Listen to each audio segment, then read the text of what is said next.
आइए एनसीईआरटी जो हमारी एक्सरसाइज चल रही थी 4.1 केवल पहले वाले क्वेश्चन से कंप्लीट हो गई थी। 4.2 में जो जिक्र किया गया है वो जिक्र है हमारा कि हमारे सामने इक्वेशन दे रखी होंगी और बोला जाएगा कि उसको आपको सॉल्व करना है फैक्टराइजेशन मेथड, मतलब गुणनखंड विधि द्वारा।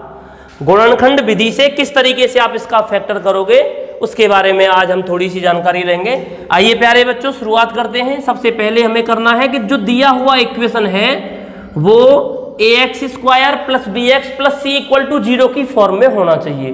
तो सबसे पहला काम हम इसको देखेंगे क्या हमारा ये फॉर्म में है, और हमने देखा कि सबसे पहला स्टेप होना चाहिए x² वाला, उसके बाद होना चाहिए x वाला, उसके बाद होना चाहिए बिना x वाला, इक्वल में होना चाहिए 0। हमने देखा कि हमारा दिया हुआ इक्वेशन पहले से ही क्वाड्रेटिक इक्वेशन की फॉर्म में दिया हुआ है। अब क्या करना होता है, जब ये क्वाड्रेटिक इक्वेशन की फॉर्म में पहले से दे रखा हो तो हम क्या करते हैं, पहली वाली डिजिट का मल्टीप्लाई लास्ट वाली डिजिट से करके देखते हैं। जब हम पहली वाली डिजिट का मल्टीप्लाई लास्ट वाली से करेंगे तो ध्यान दें यहाँ पर 6x² का मल्टीप्लाई करेंगे 2 से तो कितना आएगा, 2 6 जा 12x²। प्यारे बच्चों ध्यान देना है कि हमने क्या किया, पहली वाली संख्या का मल्टीप्लाई लास्ट वाली से किया, कितना आया 12x²। अब क्या करना होता है, 12x² के ऐसे दो फैक्टर ढूंढो जिनका आपस में मल्टीप्लाई करें, मतलब 12x² के ऐसे दो फैक्टर ढूंढो जिनका क्या करें, मल्टीप्लाई करें। तो कितना आना चाहिए 12x²। और यहां ध्यान दें ये किसका सिंबल है, माइनस का, जो कांस्टेंट के साथ सिंबल होता है उस पर ध्यान देना होता है। और माइनस करें तो आना चाहिए माइनस का x, इसका मतलब, और उन दोनों का मल्टीप्लाई करें तो 12x² आए, और अगर माइनस करें तो कितना आना चाहिए, इक्वल टू माइनस का x। ध्यान दें अगर 12x² की आप फैक्टर करना चाहते हो तो सबसे पहला फैक्टर होगा हमारे पास 6x और 2x। हमने देखा कि 6x और 2x मिल तो गया, लेकिन हमारे पास दो ऑपरेशन पास करने होते हैं, एक पहला और ये दूसरा। हमने पहले वाले को पास करने का प्रयास किया, 6x का मल्टीप्लाई 2x से करोगे तो 12x² आ गया, मतलब पहला वाला ऑपरेशन हो गया पास। लेकिन दूसरा वाला क्या था कि माइनस करने पर आना चाहिए माइनस का x। जब हम यहाँ पर 6x लिखेंगे और यहाँ लिखेंगे 2x और 6 में से माइनस करेंगे 2 तो इक्वल टू आएगा 4, मतलब हमारा माइनस का x नहीं आया। इसका मतलब जब माइनस का x नहीं आया तो ऑपरेशन हो गया फेल, और जब ऑपरेशन फेल हो गया तो फिर हम क्या करेंगे, इस फैक्टर को बदलेंगे और दूसरा फैक्टर ढूंढने का प्रयास करेंगे। इसके बाद में फिर हम चलते हैं 4x × 3x³। हमने देखा कि एक ये दो संख्याएं भी ऐसी हैं जिनका अगर हम आपस में मल्टीप्लाई करें तो 12x² आया, लेकिन ये वाला ऑपरेशन भी साथ ही साथ फॉलो करना चाहिए। जब हमने यहाँ पर 4x को लिखा और यहाँ 3x को लिखा, हमने देखा कि 4x में से -3x घटाया, x तो आ गया लेकिन प्लस का आया, हमें किसका चाहिए, माइनस का, तो हम माइनस का कर देंगे इसको और प्लस का कर देंगे इसको, इस तरीके से मिल गया। मतलब हमारा पहला ऑपरेशन भी पास हो गया, दूसरा ऑपरेशन भी पास हो गया। इस तरीके से हमें वे दो फैक्टर मिल गए जिनका आपस में मल्टीप्लाई करने पर कितना आना चाहिए था, 12x², और उनको माइनस करने पर आना चाहिए था माइनस का x। जब हमारे दोनों कंडीशन पास हो गई तो हम यहाँ उसी तरफ लौट करके आएंगे और क्या करते हैं, सबसे पहले वाले स्टेप से कुछ नहीं कहना होता और इधर लास्ट वाले से कुछ नहीं कहना होता। ये सब रफ का काम है, ऐसा नहीं कि इसको साथ में लेके चलें, केवल समझने का और समझाने का तरीका है।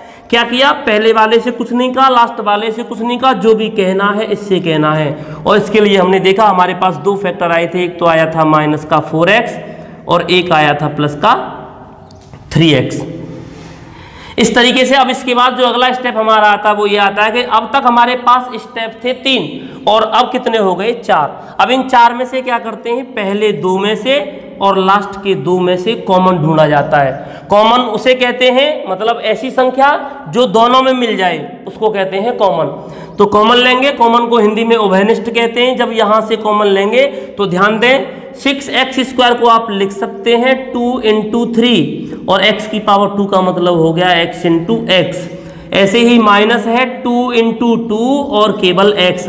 अब इसमें देखा जाए तो ध्यान दें 2 यहाँ भी है, 2 यहाँ भी है, मतलब कहने का हो गया एक तो 2 कॉमन मिल गया। दूसरा अगर देखा जाए तो x यहाँ भी है और x यहाँ भी है, मतलब केवल उन्हीं संख्याओं को लेना है जो दोनों में कॉमन हो। तो हमने देखा दोनों में कॉमन केवल कौन मिला, 2x। जब आप 2x को यहाँ से कॉमन लेंगे तो यहाँ पर हमारा जब ये 2 चला गया और x चला गया, कितना बचा, 3x। इसके बाद में हमने देखा क्या है, माइनस 2 गया और x गया, क्या बचा, माइनस का 2। इस तरीके से फिर हमारा अगला स्टेप क्या होगा, वही काम हमें यहाँ करना है, इन दोनों में से कॉमन लें। और हमने देखा हमारे पास जो संख्या है वो है 3x माइनस का 2। ना तो इसमें कुछ मिल रहा ना इसमें कुछ मिल रहा है। इसका मतलब 1 एक ऐसा बेशर्म मल्टीपल है जो हर एक के साथ मल्टीपल होता है। इसका मतलब जब हमने देखा जब कुछ नहीं मिलता तो सबका सहारा कौन होता है, 1।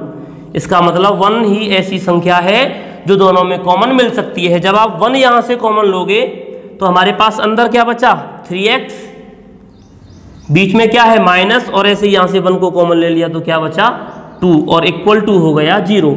इस तरीके से हमने तीसरा स्टेप भी कंप्लीट कर लिया। अगला स्टेप क्या होता है, देखिएगा यहाँ पर ये और ये 2 ऐसी संख्याएं हैं जो दोनों में कॉमन मिलती हैं। अगर कॉमन मिल रही हैं तो आप इसको भी कॉमन लीजिए। जब यहाँ से आपने कॉमन लिया 3x माइनस 2 तो यहाँ पर क्या मिला, 2x प्लस यहाँ से पूरा ले लिया तो क्या बचा, 1, इक्वल टू हो गया 0। ये तो हो गया हमारा फैक्टर। लेकिन कल को अगर आपसे पूछ लेता, बताइए find the zeros of the equation या find the value of the zeros, zeros की वैल्यू मतलब x का मान क्या होगा, तो उस कंडीशन में क्या करते हैं, एक बार ये इक्वल टू 0 लेके चलते हैं, दूसरी बार में ये इक्वल टू 0 लेके चलते हैं। उसके लिए क्या करेंगे, देखेंगे, लिखेंगे when 3x minus 2 equal to 0, तो हम x की वैल्यू निकालेंगे तो x वाले स्टेप को लेफ्ट पे रखें, बाकी सबको ट्रांसफर करें राइट पर। तो 3x इक्वल टू जब इसको इधर लेके आएंगे प्लस का हो गया और x इक्वल टू आ गया आपका 2/3। ऐसे ही दूसरी कंडीशन में लिखेंगे आप when 2x plus 1 equal to 0, तो ऐसे ही यहाँ पर x इक्वल टू आ जाएगा आपका माइनस का 1/2। इस तरीके से x equal to 2/3 and x equal to minus 1/2 are the zeros of this quadratic equation. इस द्विघात समीकरण के x के जो मान निकले हमारे, एक आया x इक्वल टू 2/3, दूसरा आया x इक्वल टू माइनस का 1/2। एक बात और ध्यान दें, अगर इक्वेशन में x की जितनी पावर होगी, किसी भी इक्वेशन में x की जितनी पावर होती है तो x की वैल्यू भी उतनी ही निकलती है। यहाँ पर हमारी x की हाईएस्ट पावर कितनी है, 2, तो वैल्यू भी कितनी निकली यहाँ पर 2। और अगर पावर होती 3 तो इक्वेशन हो जाता क्यूबिक, त्रिघात समीकरण, और त्रिघातीय समीकरण में क्या होता है, x की वैल्यू निकलती 3। और जब पावर 3 वाली इक्वेशन आती है तब हम उसको रिमाइंडर थ्योरम के द्वारा सॉल्व करते हैं, जैसा कि आपने 9th क्लास में अच्छी तरह से पढ़ लिया होगा। और ऐसे ही अगर पावर आती 4 तो आप यहाँ पर जब वैल्यू निकालते तो उसको क्वाड्रेटिक इक्वेशन की तरह ही सॉल्व करते और वहां पर वैल्यू निकलती 4। मतलब कहने का ये हुआ, किसी भी इक्वेशन में वेरिएबल्स की जितनी हाईएस्ट पावर होगी उतने ही x के मान पॉसिबल होते हैं।